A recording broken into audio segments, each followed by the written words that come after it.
Thank you, Mr. President, and of course, thank you for the opportunity to brief the Security Council today on this very, very important issue.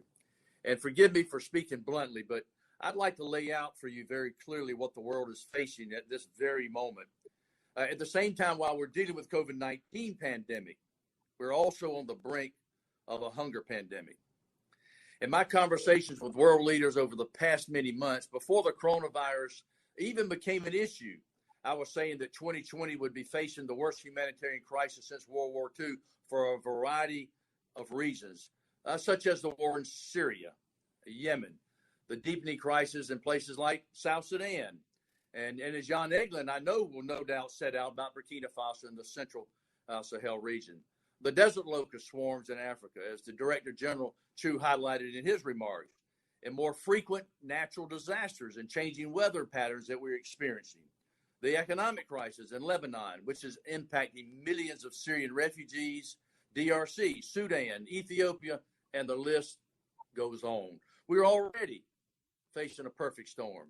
So today with COVID-19, I want to stress that we're not only facing a global health pandemic, but also a global humanitarian catastrophe. Millions of civilians living in conflict-scarred nations, including many women and children, face being pushed to the brink of starvation, with the specter of famine a very real and dangerous possibility. This might sound truly shocking, but let me give you just some numbers. 821 million people go to bed hungry every night all over the world, chronically hungry. And as Dr. Chu just pointed out, as the new global report on food crisis that's published today shows, there are a further 135 million people facing crisis levels of hunger or worse. That means 135 million people on Earth are marching toward the brink of starvation. But now the World Food Program analysis shows also, due to the coronavirus, that an additional 130 million people could be pushed to the brink of starvation by the end of 2020. That's a total of 265 million people. On any given day now, WFP, we offer a lifeline to about 100 million people, up from about 80 million just a few years ago. This includes about 30 million people who literally depend on us to stay alive. If we can't reach these people with the life-saving assistance they need, our analysis shows that 300,000 people could starve to death every single day over a 3-month period. This does not even include the increase of starvation due to COVID. In a worst-case scenario, we could be looking at famine in about 3 dozen countries. And in fact, 10 of these countries, we already have more than 1 million people per country who are on the verge of starvation. And in many places, this human suffering is a heavy price of conflict.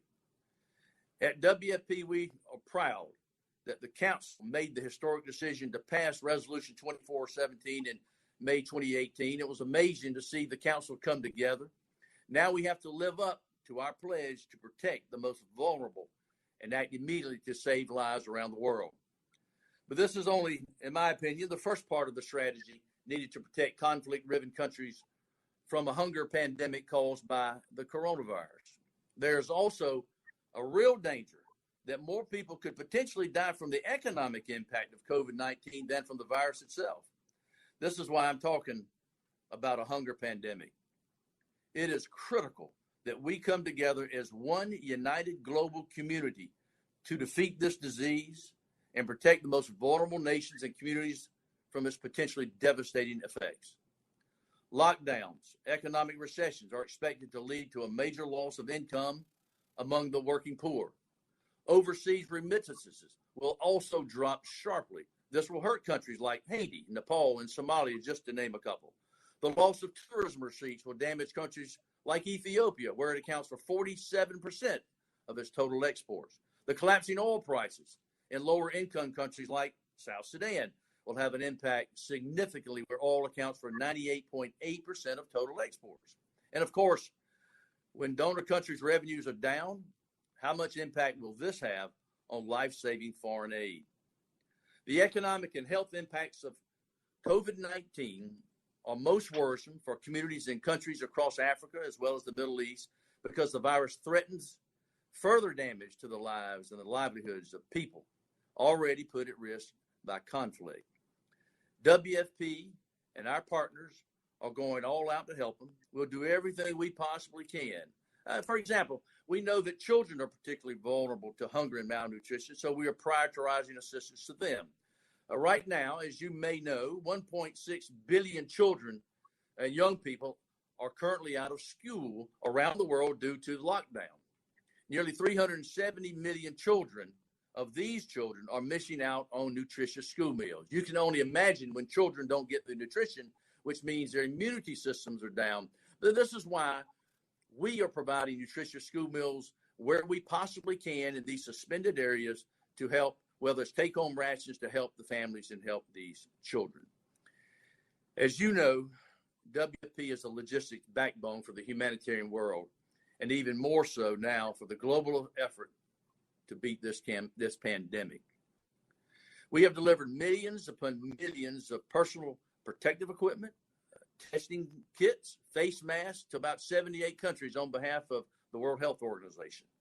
We are also running humanitarian air services to get frontline health professionals, doctors, nurses, and humanitarian staff into countries that need help, especially while the passenger airline industry is basically about shut down.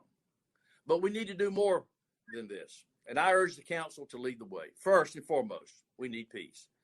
As the Secretary General recently said very clearly, a global ceasefire is essential right now. Second, we need all parties involved in the conflicts to give us swift and unimpeded humanitarian access to all vulnerable communities so that we can get the assistance to them that they need, regardless of who they are or where they are. We also need, in a very general sense, humanitarian goods and commercial trade to continue flowing across the borders because they are the lifeline of global food systems as well as the global economy. Supply chains have to keep moving if we are going to overcome this pandemic and get food from where it is produced to where it is needed. It also means resisting the temptation to introduce like export bans or import subsidies, which can lead to price hikes and almost always backfire. WFP, we're already working hand in glove with governments to build and strengthen national safety nets. This is critical right now to ensure fair access to assistance and to help maintain peace and stability and prevent rising tensions among communities. Third, we need coordinated action to support life-saving humanitarian assistance. For example, WFP, we are implementing plans to pre-position 3 months worth of food and cash to serve country operations identified as priorities.